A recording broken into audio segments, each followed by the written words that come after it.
जय हिंद मित्रांनो, एक्झाम जागरवर तुम्हा सर्वांचं पुन्हा एकदा स्वागत आहे. मित्रांनो, आजच्या चालू घडामोडीच्या सत्रात आपण नुकत्याच घडलेल्या घटनांवर आधारित MCQची प्रॅक्टिस करणार आहोत.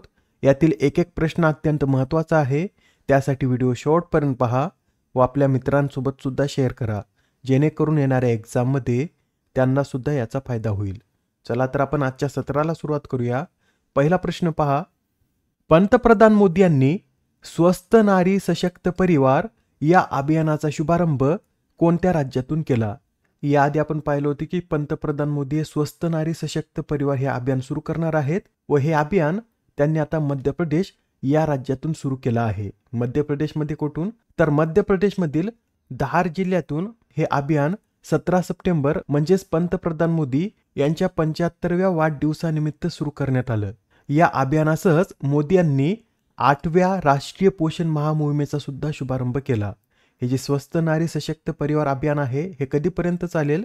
तर हे अभियान 17 सप्टेंबर ते 2 ऑक्टोबर पर्यंत चालेल आणि 8वा राष्ट्रीय पोषण महिना हा 17 सप्टेंबर ते 16 ऑक्टोबर पर्यंत चालणार आहे. आणि मित्रांनो, मध्य प्रदेश भेटीदरम्यान पंतप्रधान मोदी यांनी भारतातील पहिल्या PM मित्र पार्कची सुद्धा पायाभरणी केली. तर या पार्कची पायाभरणी मध्य प्रदेशातील कोणत्या गावात करण्यात आली हेच आपल्याला सांगायचे आहे. या प्रश्नाचं उत्तर आहे पर्याय क्रमांक 2 म्हणजेच मध्य प्रदेशातील धार जिल्ह्यातील भेंसोला या गावात या PM मित्र पार्कची पायाभरणी करण्यात आली. लक्षात ठेवा, येणाऱ्या एक्झाममध्ये निश्चित हा प्रश्न विचारण्यात येईल.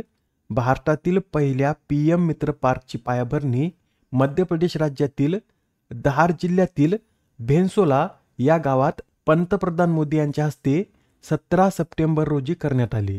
बरं, या पार्कचं उद्दिष्ट काय आहे?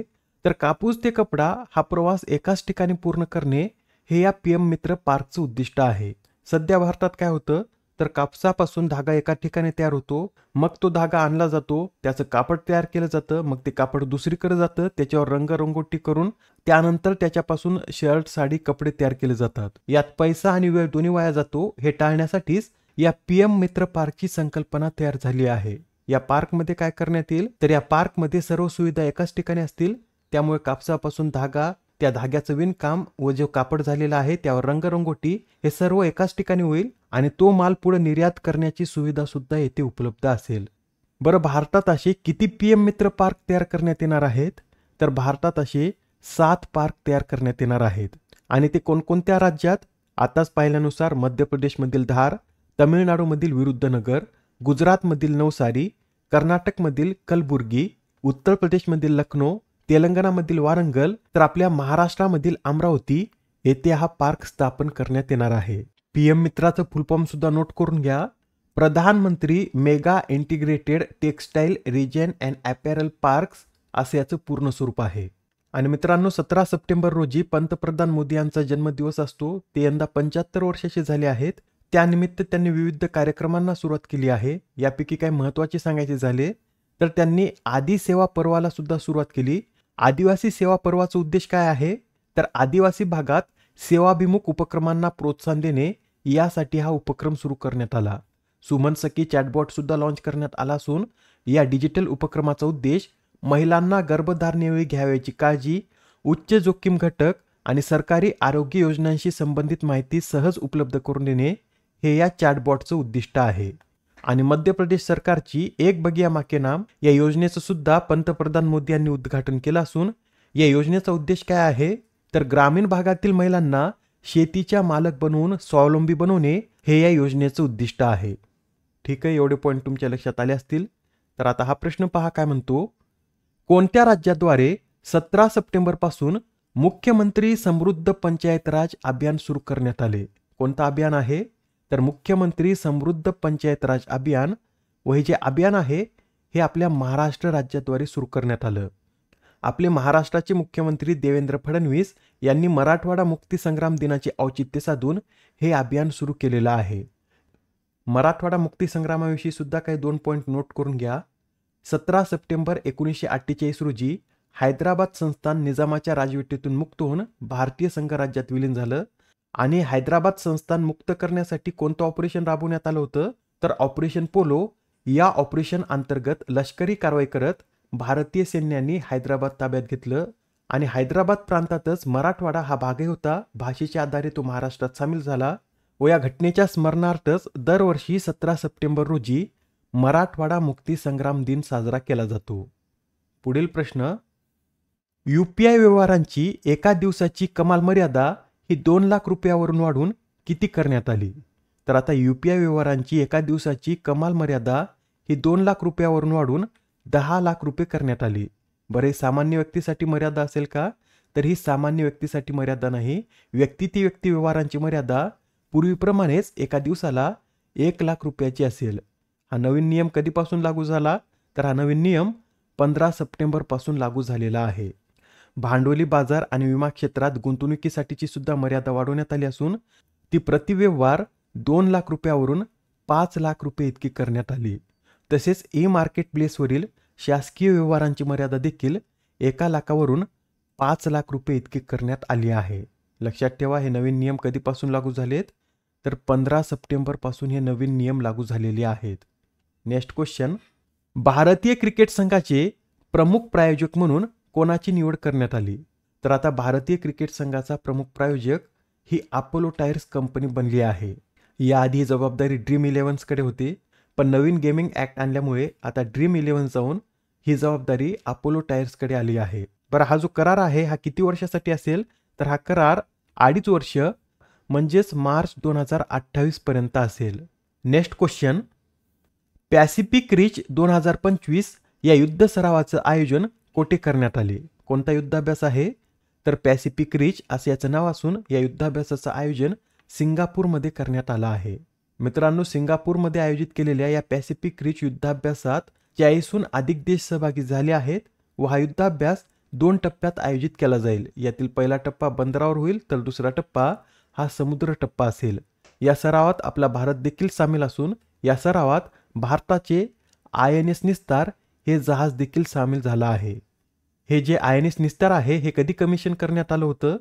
तर 18 जुलै 2025 रोजी हे कमिशन करण्यात आलं होतं व हे जहाज आता पॅसिफिक रिच या युद्धाभ्यासात देखील सामील झाला आहे. आता हा प्रश्न पहा काय म्हणतो, अल्लादी शारदा यांचे नुकतेच कॅलिफोर्नियात निधन झाले, तर त्या कोणत्या भारतीय शास्त्रीय नृत्याशी संबंधित होत्या? तर या ज्या अल्लादी शारदा आहेत या भरतनाट्यम या शास्त्रीय नृत्याशी संबंधित होत्या आणि त्यांना कोणत्या नावाने ओळखलं जात? तर त्या अल्लादी शारदा बरोबरच शारदा टीचर आणि चिन्ना शारदा या नावाने देखील ओळखल्या जात. 1996 साली त्यांना संगीत नाटक अकादमी पुरस्काराने गौरवण्यात आलं होतं व पहिले रुक्मिणी देवी पदक देखील त्यांनाच मिळालेलं आहे. त्यांचं निधन कुठे झालं हे सुद्धा लक्षात ठेवा. त्यांचं निधन हे कॅलिफोर्निया येथे झालेलं आहे. पुढील प्रश्न, ICCचा ऑगस्ट 2025 साठीचा सर्वोत्तम खेळाडूचा पुरस्कार कोणत्या भारतीय खेळाडूने पटकावला? या प्रश्नाचं उत्तर आहे पर्याय क्रमांक 3, म्हणजेच हा पुरस्कार मोहम्मद सिराज यांनी पटकावला आहे. मित्रांनो, मोहम्मद सिराज यांनी इंग्लंड विरुद्धच्या अँडरसन तेंडुलकर ट्रॉफी कसोटीत प्रभावी कामगिरी केली होती. याच त्यांच्या सर्वोत्तम खेळासाठी त्यांना हा ऑगस्ट महिन्याचा सर्वोत्तम खेळाडूचा पुरस्कार मिळाला आहे. ICCद्वारे प्रत्येक महिन्यासाठी पुरस्कार देण्यात येतो व आता ऑगस्ट महिन्याचा पुरस्कार मोहम्मद सिराज यांना देण्यात आला. लक्षात ठेवा, कोणत्या महिन्याचा पुरस्कार देण्यात आला? तर ऑगस्ट महिन्याचा पुरस्कार मोहम्मद सिराज यांना मिळाला आहे. पुढील प्रश्न, 1 दिवस 1 साथ 1 तास श्रमदान हा देशव्यापी कार्यक्रम कोणत्या तारखेस राबवण्यात येणार आहे? तर हा जो 1 दिवस 1 साथ 1 तास श्रमदान हा देशव्यापी कार्यक्रम आहे हा 25 सप्टेंबर रोजी राबवण्यात येईल. बरं, 25 सप्टेंबर रोजीच हा कार्यक्रम का राबवण्यात येईल? तर या दिवशी पंडित दीनदयाळ उपाध्याय यांची जयंती असते व त्यांच्या जयंती दिनानिमित्त हा कार्यक्रम राबवण्यात येणार आहे. आणि मित्रांनो, 17 सप्टेंबरपासून स्वच्छता ही सेवा या अभियानाला देखील सुरुवात झाली आहे व यंदा हे अभियान स्वच्छता उत्सव म्हणून साजरं करण्यात येत आहे. आजच्या सत्रामधील शेवटचा प्रश्न पहा, दरवर्षी जागतिक रुग्ण सुरक्षा दिवस कधी साजरा केला जातो? तर हा जो जागतिक रुग्ण सुरक्षा दिवस आहे हा दरवर्षी 17 सप्टेंबर रोजी साजरा केला जातो. आणि हा दिवस पहिल्यांदा कधी साजरा करण्यात आला? तर 2019 मध्ये हा दिवस पहिल्यांदा WHO द्वारे साजरा करण्यात आला. WHO ची स्थापना कधी करण्यात आली? तर 7 एप्रिल 1948 रोजी याची स्थापना करण्यात आली व याचं मुख्यालय कुठे आहे? तर स्वित्झर्लंडमधील जिनेव्हा येथे WHO मुख्यालय आहे. या आधीच्या सत्रामध्ये तुमच्यासाठीचा प्रश्न होता, आपेडाचे पहिले प्रादेशिक कार्यालय कोणत्या राज्यात स्थापन करण्यात आले? तर आपेडाचे पहिले प्रादेशिक कार्यालय हे बिहार या राज्यात स्थापन करण्यात आलं. बिहारमध्ये कुठे? तर बिहारमधील पाटणा शहरात या कार्यालयाचे उद्घाटन केंद्रीय वाणिज्य आणि उद्योग मंत्री पियुष गोयल यांनी केलं. आणि मोदी यांनी सुद्धा आपल्या बिहार भेटीदरम्यान भारतातील पहिल्या मखाना बोर्डचं उद्घाटन केलं आहे.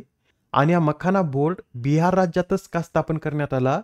तर भारतातील एकूण मखाना उत्पादनापैकी जवळपास 80% उत्पादन हे बिहार याच राज्यात होतं.